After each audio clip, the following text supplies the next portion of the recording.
இன்றைய முதல் வாசகம் மக்கபெயர் முதல் நூலிலிருந்த வாசகம் அதிகாரம் 1 வசனம் 10 முதல் 15 முடிய மற்றும் 41 முதல் 43 முடிய, மீண்டும் 54 முதல் 57 முடிய, மீண்டும் 62 முதல் 63 முடிய.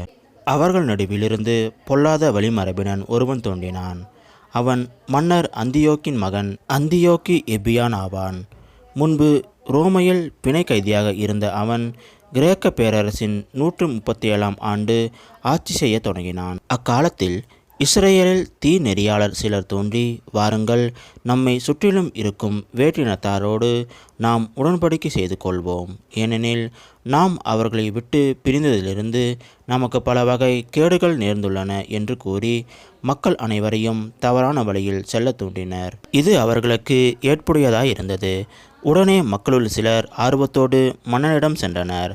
அவர்கள் கேட்டதற்கு இணங்க வேற்றினத்தாரின் விதிமுறைகளை கடைபிடிப்பதற்கு அவன் அவர்களுக்கு உரிமை அளித்தான். வேற்றினத்தாருடைய பழக்க வழக்கத்திற்கு ஏற்ப அவர்கள் எருசலேமில் உடற்பயிற்சி கூடம் ஒன்று ஏற்படுத்தினார்கள். விருத்த சேதனத்தின் அடையாளத்தை மறந்து தூய உடன்படிக்கையை கைவிட்டு வேற்றினத்தாரோடு கலந்து எல்லா வகை தீமைகளையும் செய்தார்கள். எல்லாரும் ஒரே மக்களினமாய் இருக்க வேண்டுமென்றும் தனிப்பட்ட பழக்க வழக்கங்களை கைவிட வேண்டும் என்றும் இஸ்ரேலுள் பலர் மன்னனுடைய வழிபாட்டு முறைகளை மனமுவந்து ஏற்றுக்கொண்டனர். சிலைகளுக்கு பலியிட்டனர். ஓய்வு நாளை தீட்டுப்படுத்தினர். 145ஆம் ஆண்டு கிஸ்லேவு மாதம் 15ஆம் நாள் அந்தியோக்கும் அவருடைய ஆட்களும் வழிபீடத்தின் மேல் நடுங்க வைக்கும் தீட்டை நிறுவினார்கள்.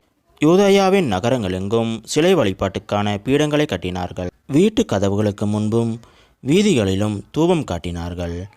தங்கள் கண்கள் பட்ட திருச்சட்ட நூல் ஒவ்வொன்றையும் கிழித்து நெருப்பிலிட்டு எரித்தார்கள். எவரிடம் உடன்படிக்கை நூல் காணப்பட்டதோ, யார் திருச்சட்டத்தின்படி நடந்து வந்தார்களோ அவர்கள் அனைவரும் கொல்லப்பட வேண்டும் என்பது மன்னனது கட்டளை. எனினும் இஸ்ரேலுள் பலர் உறுதியாயிருந்தனர்.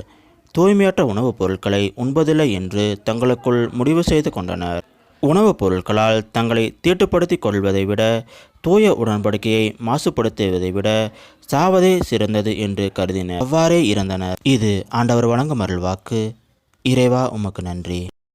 இன்றைய நற்செய்தி புனித லூக்கா எழுதின நற்செய்தியிலிருந்த வாசகம் அதிகாரம் 18 வசனம் 35 முதல் 43 முடிய.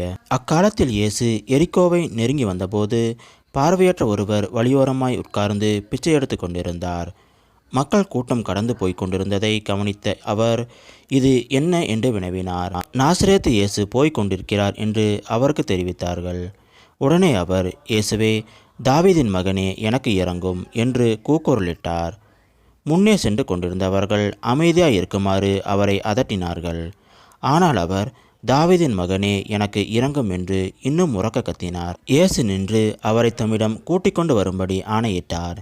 அவர் நெருங்கி வந்ததும், நான் உமக்கு என்ன செய்ய வேண்டும் என விரும்புகிறீர் என்று இயேசு கேட்டார். அதற்கு அவர், ஆண்டவரே, நான் மீண்டும் பார்வை பெற வேண்டும் என்றார். இயேசு அவரிடம், பார்வை பெறும், உமது நம்பிக்கை உம்மை நலமாக்கிற்று என்றார்.